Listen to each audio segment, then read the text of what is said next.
ದೇವಿ ಹತ್ರ ತಾಳಿ ಇಟ್ಟು ಪೂಜೆ ಮಾಡುವಾಗ ನಿನ್ನಂತ ವಿಧವೆ ಕಣ್ಣು ಆ ತಾಳಿ ಮೇಲೆ ಬಿತ್ತಲ್ಲ, ಅದು ಅಮಂಗಳನೇ. ಇದೆಲ್ಲ ಆಗ್ತಿರೋದು ನಿನ್ನಂತ ಅಪಶಕನದವಳು ಇಲ್ಲಿಗೆ ಬಂದಿರೋದ್ರಿಂದಾನೆ. ಕಲ್ಪನಾ, ಬಾಯಿ ಮುಚ್ಚು. ಬಾಯಿಗೆ ಬಂದಾಗೆಲ್ಲ ಮಾತಾಡ್ಬೇಡ. ನನ್ನ ಬಾಯಿ ಮುಚ್ಚಿದ್ರೆ ಆಗಿದ್ದನ್ನ ಆಗಿಲ್ಲ ಅಂತ ಹೇಳಕ್ಕಾಗತ್ತಾ? ಎಲ್ಲ ಇವಳಿಂದನೇ ಆಗಿದ್ದು. ಪಡ್ಕೊಂಡೆ ಮಂಗಳ ಕಾರ್ಯಕ್ಕೆ ಹೋಗೋವಾಗ ಇಂಥವಳನ್ನ ಕರ್ಕೊಂಡು ಬರಬೇಡಿ ಅಂತ. ನನ್ನ ಮಾತೆಲ್ಲಿ ಕೇಳ್ತೀರಾ? ಇವಳು ಅಂತ ಸಾಧ್ವಿ ಆಗಿದ್ರೆ, ಇವಳು ಕಾಲ್ಗುಣ ಅಷ್ಟು ಚೆನ್ನಾಗಿದ್ದಿದ್ರೆ, ಇವಳು ನಮ್ಮನೆ ಕಾಲಿಟ್ಟಿದ ತಕ್ಷಣ ನಮ್ಮನೆ ಒಡೆದು ಹೋಗ್ತಿರ್ಲಿಲ್ಲ. ಇವಳಂತ ಭಾಗ್ಯವಂತೆ ಆಗಿದ್ದಿದ್ರೆ ನಮ್ಮ ಅಣ್ಣನ್ನ ನುಂಗಿ ನೀರು ಕುಡಿತಿರ್ಲಿಲ್ಲ. ಇವಳು ದುರಾದೃಷ್ಟ ನಮ್ಮ ಮನೆಗೆ ಒಕ್ಕರಿಸ್ಕೊತು. ಇವಳು ಕಾಲ್ ಗುಣದಿಂದನೇ ನಮ್ಮ ಅಣ್ಣ ಸತ್ತಿದ್ದು. ಅಕ್ಕ, ಹಲ್ಲು ಬಿಗಿಹಿಡಿದು ಮಾತಾಡು. ಎಲ್ಲಿ ಬಿಲ್ಲದ ನಾಲ್ಗೆ ಅಂತ ತಲೆ ಕೆಟ್ಟೊಳಗೆ ಮಾತಾಡ್ಬೇಡ.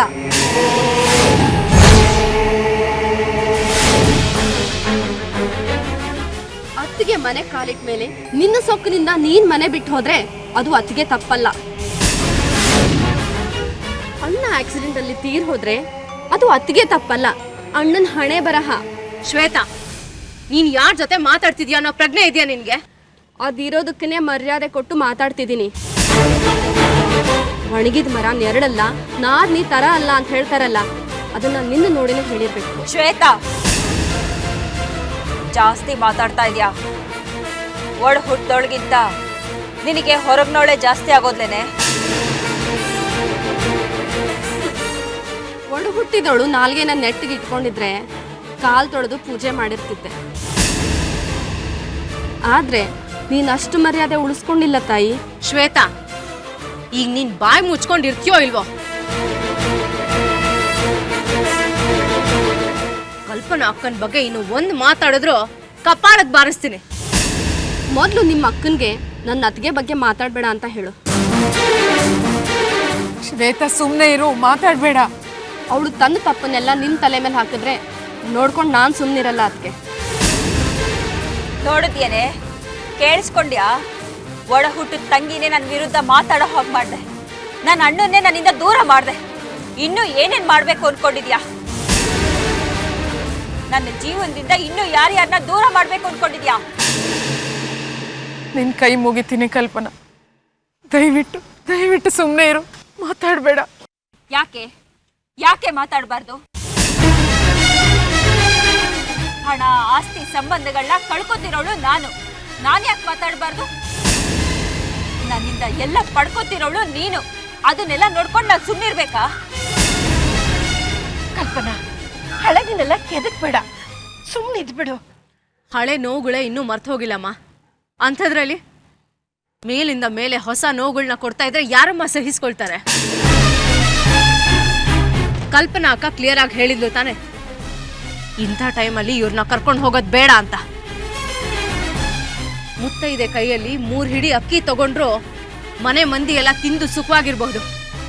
ಆದ್ರೆ ಶುಭ ಕಾರ್ಯದಲ್ಲಿ ಇಂಥವ್ರನ್ನ ಕರ್ಕೊಂಡು ಹೋದ್ರೆ ಎಲ್ಲ ಎಡವಟ್ಟೆ ಆಗೋದು. ಕುಮ್ದ, ನೀ ಸ್ವಲ್ಪ ಸುಮ್ಮನೆ ಇರ್ತೀಯಾ? ಉರಿಯೋ ಬೆಂಕಿಗೆ ತುಪ್ಪ ಸುರಿಬೇಡ. ಹೌದಮ್ಮ, ಹೀಗೆ ಎಲ್ರೂ ಬಾಯಿ ಮುಚ್ಚಿ ನನಗಿವತ್ತಿಂದ ಸ್ಥಿತಿ ಬಂದಿರೋದು. ಕಲ್ಪನಾ, ನಿನಗೇನೆ ಅಂತ ಬರಬಾರ್ದು ಕೀಳ್ಸ್ಥಿತಿ ಬಂದಿರೋದು. ಚೆನ್ನಾಗೇ ಇದೆಯಲ್ಲ. ಮಾಂಗಲ್ಯನ ಕೆಳಗಡೆ ಬೀಳಿಸಿದವಳು ನೀನು, ಅದನ್ನು ಅಪವಿತ್ರ ಮಾಡಿದವಳು ನೀನು, ನಗನಗ್ತಾ ಇದ್ದವ್ರ ಮಧ್ಯೆ ಜಗಳ ತಂದವಳು ನೀನು. ಸುಮ್ಮನೆ ಇವ್ರನ್ನ ಯಾಕೆ ದೂಷಿಸ್ತಾ ಇದೆಯಾ? ವಿಧವೆ ವಿಧವೆ ಅಂತ ಹೇಳ್ತಾ ಇದೆಯಲ್ಲ, ಯಾಕೆ? ವಿಧವೆಯರು ಬದುಕಿರ್ಲೇಬಾರ್ದ? ಯಾರೇ ಹೇಳಿದ್ದು ನಿಂಗೆ ವಿಧವೆ ಅಮಂಗಲ ಅಂತ? ಮುತ್ತೈದೆ ಅಂತ ಕರೆಸ್ಕೊಳ್ಳೋ ಆ ತಾಯಿ ಸಾಕ್ಷಾತ್ ಪಾರ್ವತಿ ದೇವಿ ಕಾಳಿಯಾಗಿ ಶಿವನ್ನೇ ನುಂಗ್ಕೋತಾಳೆ. ಆಗ ಅವಳೇ ವಿಧವೆ ಆಗ್ತಾಳೆ. ಅದು ಗೊತ್ತಾ ನಿಂಗೆ? ವಿಧವೆ ಅಂತ ಕರೆಸ್ಕೊಳ್ಳೋ ಆ ತಾಯಿನ ನಿನ್ನಂತ ಲಕ್ಷ ಜನ ಪೂಜೆ ಮಾಡ್ತಾರೆ. ಅದು ಗೊತ್ತಾ ನಿನಗೆ? ವಿಧವೆ ಅನ್ನೋದು ಅಮಂಗಲ ಆಗಿದ್ದಿದ್ರೆ ನೀವು ಯಾಕೆ ಆ ತಾಯಿನ ಹೋಗಿ ಪೂಜಿಸ್ತೀರಾ? ನಿಮ್ಮ ಮಾಂಗಲ್ಯ ಭಾಗ್ಯ ಗಟ್ಟಿಯಾಗಿರಲಿ ಅಂತ ಯಾಕೆ ಅಲ್ಲಿ ಹೋಗಿ ಬೇಡ್ಕೊಳ್ತೀರಾ? ರೇಣುಕಾದೇವಿ ಮುತ್ತೈದೆಯಿಂದ ಮುಂಡೆ ಆಗೋದನ್ನ ಜಾತ್ರೆ ಮಾಡಿ ಆಚರಣೆ ಮಾಡ್ತಾರೆ. ಅದು ಗೊತ್ತಾ ನಿನಗೆ? ಅಲ್ಲೂ ನಿನ್ನಂತ ಲಕ್ಷ ಲಕ್ಷ ಮುತ್ತೈದೆಯರು ಬಂದು ಕೈ ಮುಗಿತಾರೆ. ಅದಾದ್ರೂ ಗೊತ್ತಾ ನಿನಗೆ? ಎಷ್ಟೋ ಜನ ವಿಧವೆಯರು ತಮ್ಮ ಮಕ್ಕಳನ್ನ ತಮ್ಮ ಗಂಡನಿಗಿಂತ ಹೆಚ್ಚು ಚೆನ್ನಾಗಿ ಸಾಕ್ತಾರೆ ಅಂತ ಲಕ್ಷ ಜನನ ತೋರಿಸ್ಲಾ ನಿನಗೆ? ವಿಧವೆಯಾಗಿದ್ರು ನಿಮ್ಮಣ್ಣ ಬೆಳೆಸೋದಕ್ಕಿಂತ ಹೆಚ್ಚಾಗಿ ಚಂದನ್ನ ಚೆನ್ನಾಗಿ ಬೆಳೆಸಿದ್ದಾರೆ ಈ ತಾಯಿ. ನೋಡು, ನಿನ್ನಿಷ್ಟನೋ ಕಷ್ಟನೋ ಮಗನ ಮದುವೆಗೆ ಈ ತಾಯಿ ಮುಂದಿರ್ತಾಳೆ ಅಷ್ಟೇ. ಮಾಂಗಲ್ಯ ಕೆಳಗಡೆ ಬೀಳಿಸಿದ್ದು ನೀನು, ಅಪಚಾರ ಆಗಿದ್ದು ನಿನ್ನಿಂದ. ನೀನು ಮಾಡಿದ ತಪ್ಪನ್ನ ಬೇರೆಯವ್ರ ಮೇಲೆ ಹೊರಿಸ್ಬೇಡ. ಮಗ ದೇವ್ರ ಹತ್ರ ಏನ್ ಕೇಳ್ಕೊಂಡೆ? ಏನಾಯ್ತು ನಿನಗೆ? ನಿನ್ ಫ್ರೆಂಡು ಹಾಗೆ ಅಲ್ವಾ ಕರೆಯೋದು, ಅದಕ್ಕೆ ನಾನು ಹಾಗೆ ಕರೆದೆ. ಹೆಂಡತಿ ಅದೊಳ್ಳು ಫ್ರೆಂಡ್ ತರ ಇರ್ಬೇಕಂತೆ, ಹೌದಲ್ವಾ ಮಗ? ಹೌದು ಮಗ. ಇವಾಗ ಹೇಳ್ ಮಗ, ದೇವ್ರ ಹತ್ರ ಏನ್ ಬೇಡ್ಕೊಂಡೆ? ನಾವು ದೇವ್ರ ಹತ್ರ ಏನ್ ಬೇಡ್ಕೊಂಡ್ವಿ ಅಂತ ಹೇಳ್ಬಾರ್ದಂತೆ ಮಗ. ಯಾಕೆ ಮಗ? ಯಾಕೋ ಎಲ್ರು ಹಾಗಂತಾರೆ, ನಾನು ಹಾಗೆ ಹೇಳ್ತಾ ಇದ್ದೀನಿ ಅಷ್ಟೇ. ಇರ್ಲಿ ಹೇಳು ಮಗ. ಸುಮ್ಮನೆ ನೀನ್ ಬಾ ಮಗ. Hello, nice pair. Made for each other. ನಿಮ್ದು ಅಷ್ಟೇ. Thank you. Thank you. Thank you.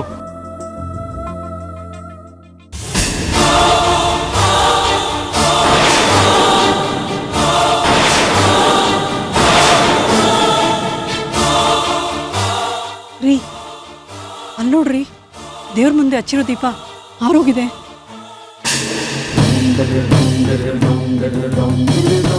ದೇವ್ರ ಮುಂದೆ ಹಚ್ಚಿರೋ ದೀಪ ಆರಬಾರ್ದು, ಅಪಶಕ್ನ. ಛೇ, ಏನ್ ಗ್ರಾಚಾರ ಕಾದಿದ್ಯೋ ಈ ಜೋಡಿಗೆ. ಕಲ್ಪನಾ, ಎಲ್ಲ ತಾಯಂದ್ರಿಗೂ ಇರೋ ಕನಸಿನ ಹಾಗೆ ನನಗೂ ನನ್ನ ಮಗನ ಮದುವೆನ ಮುಂದೆ ನಿಂತು ಮಾಡಬೇಕು ಅನ್ನೋ ಆಸೆ ಇದೆ. ಆದ್ರೆ ಅದರಿಂದ ಎಲ್ಲರಿಗೂ ಸಂತೋಷ ಆಗೋದಿದ್ರೆ ಮಾತ್ರ.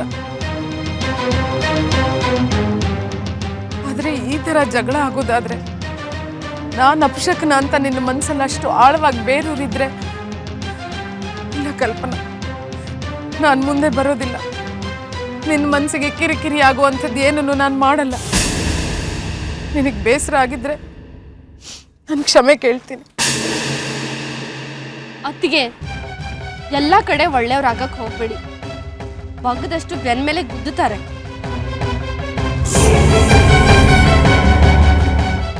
ಕ್ಷಮೆ ಕೇಳೋದಕ್ಕೆ ತಪ್ಪಾದ್ರೂ ಮಾಡಿರ್ಬೇಕಲ್ವಾ? ನೀವೇನ್ ತಪ್ಪು ಮಾಡಿದ್ದೀರಾ ಈಗ? ಶ್ವೇತಾ, ಪ್ಲೀಸ್ ಸುಮ್ಮನೆ ಇರ್ತೀಯಾ? ಅದಕ್ಕೆ ನಿಮಗೆ ಬೇಜಾರಾದ್ರೂ ಚಿಂತೆ ಇಲ್ಲ, ನಾನು ಮಾತ್ರ ಸುಮ್ಮನೆ ಇರಲ್ಲ. ಕಲ್ಪನಾ ಅಕ್ಕ ಯಾವುದೋ ಸಿಟ್ಟನ್ನ, ಯಾವುದೋ ಕಾಲದ ದ್ವೇಷನ ಮನಸ್ಸಿನಲ್ಲಿ ಇಟ್ಕೊಂಡು ನಿಮ್ಮ ಕನಸುಗಳನ್ನ ಸುಟ್ಟು ಹಾಕಕ್ಕೆ ನಾನು ಬಿಡಲ್ಲ.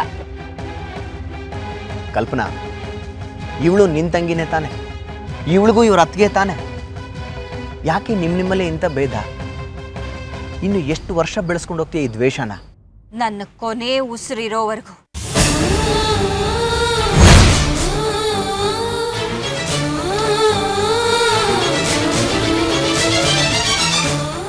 ಸಾಕಾತ್ಗೆ ಇನ್ನೂ ಬೇಕಾ? ಇಂಥವ್ರ ಮುಂದೆ ಕಿನ್ನರಿ ಬಾರಿಸ್ತಿದ್ದೀರಾ? ಶ್ವೇತಾ, ನೀ ಸ್ವಲ್ಪ ಸುಮ್ಮನೆ ಇರ್ತೀಯಾ? ಅಕ್ಕ ತಂಗಿರಿ ಹೀಗೆ ಹಠಕ್ಕೆ ಬಿದ್ದು ಜಗಳ ಮಾಡಿದ್ರೆ ಹೇಗೆ? ಕಲ್ಪನಾ, ನೀ ಹೀಗೆಲ್ಲ ಮಾತಾಡಿ ಕೆಟ್ಟೋಳಾಗ್ಬೇಡ ಕಡೆ. ಪಾರ್ವತಿ, ನೀನ್ ಅವಳಿಗೆ ಸಿಟ್ಟು ಮಾಡ್ಕೊಳಕ್ಕೆ ಅವಕಾಶ ಮಾಡ್ಕೊಡ್ಬೇಡ. ಅತ್ತೆ, ಇದರಲ್ಲಿ ಇವ್ರ ತಪ್ಪೇನಿದೆ ಅಂತ ಹೇಳ್ತಿದ್ದೀರಾ? ತಾಳಿ ಬೀಳ್ಸಿದ್ದು ಕಲ್ಪನಾ, ಅದಕ್ಕೆ ಅವ್ರೇನು ಮಾಡ್ತಾರೆ? ನೋಡಿದ್ಯೇನೆ, ನನ್ನ ಎದುರಿಗೆ ನಿಂತ್ಕೊಂಡು ಒಂದೇ ಒಂದು ಮಾತಾಡದೇ ಇರೋ ನನ್ನ ಗಂಡ ಇವತ್ತು ನಿನ್ನ ಪರ ವಹಿಸ್ಕೊಂಡು ನನಗೆ ಬೈತಾ ಇದ್ದಾರೆ. ಓ ಗಾಡ್, ಕಲ್ಪನಾ, ಏನೇ ಆಗಿದೆ ನಿನಗೆ? ಪ್ರತಿಯೊಂದಕ್ಕೂ ಇವರೇ ಕಾರಣ ಅನ್ನೋ ಥರ ಮಾತಾಡ್ತಾ ಇದೆಯಲ್ಲ? ನಾನೇನು ತಪ್ಪು ಮಾತಾಡ್ದೆ? ಅವಳನ್ನ ವಹಿಸ್ಕೊಂಡು ನೀನು ನನಗಂತಿಲ್ವಾ?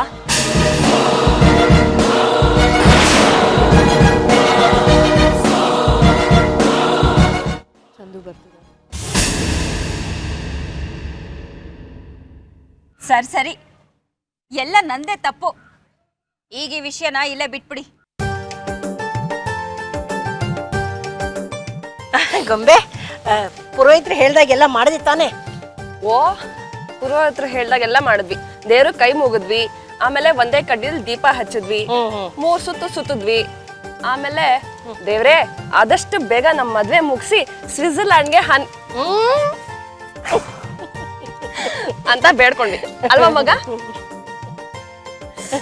ನೋಡಿ ಅತ್ತೆ ಇವನನ್ನ. ಯಾಕೆ ಮಗನೇ? ಸಂಜೆ ಆಗ್ತಾ ಇದೆ, ಮನೆಗೆ ಹೋಗೋಣವಾ? ಹಾ ಹೌದು, ಎಲ್ರು ಹೊರಡ್ರಣ, ನಡೀರಿ.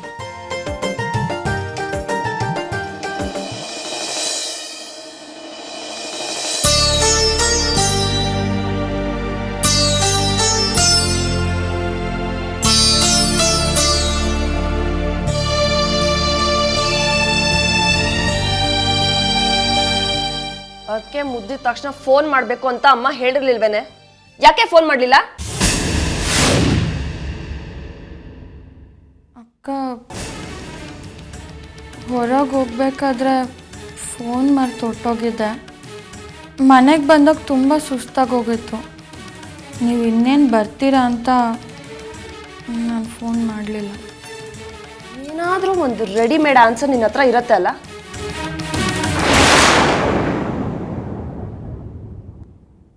ಸರಿ, ಎಲ್ಲರೂ ಬನ್ನಿ, ಊಟಕ್ಕಿಡ್ತೀನಿ. ಊಟ ಇರಲಿ ಚಿನ್ನು. ಇವತ್ತು ನಿನ್ನನ್ನು ಎಷ್ಟು ಮಿಸ್ ಮಾಡ್ಕೊಂಡೆ ಗೊತ್ತಾ? ನೀನು ಇರಬೇಕಾಗಿತ್ತು ಚಿನ್ನು. ಎಂಥ ಜುವೆಲ್ಸ್ ಗೊತ್ತಾ? ಹಬ್ಬಾ, ಒಂದು ತಗೊಂಡ್ರೆ ಇನ್ನೊಂದಿಷ್ಟ ಆಗತ್ತೆ, ಇನ್ನೊಂದು ತಗೊಂಡ್ರೆ ಇನ್ನೊಂದಿಷ್ಟ ಆಗತ್ತೆ. ನೀನು ಇದ್ದಿದ್ರೆ ನಾನು ನೀನು ಸೇರಿಕೊಂಡು ಪಪ್ಪನ ಅಕೌಂಟು ಖಾಲಿ ಮಾಡಿಬಿಡ್ಬೋದಾಗಿತ್ತು. ನೀನು ಅಕೌಂಟ್ ಖಾಲಿ ಮಾಡಿದರೆ ನೆಕ್ಸ್ಟ್ ಡೇನೇ ಅಕೌಂಟ್ ಫಿಲ್ ಆಗಿರೋದು. ಈ ನಿನ್ನ ಪಪ್ಪ ಮಗಳ ಮದುವೆಗೆ ತನ್ನನ್ನೇ ಒತ್ತೆ ಇಟ್ಟಾದರೂ ಮಗಳ ಆಸೆನ ನೆರವೇರಿಸ್ತಾನೆ. ಸರಿ, ನೀವು ಮಾತಾಡ್ತಾ ಇರಿ, ನಾನು ಫ್ರೆಶ್ ಅಪ್ ಆಗಿ ಬರ್ತೀನಿ.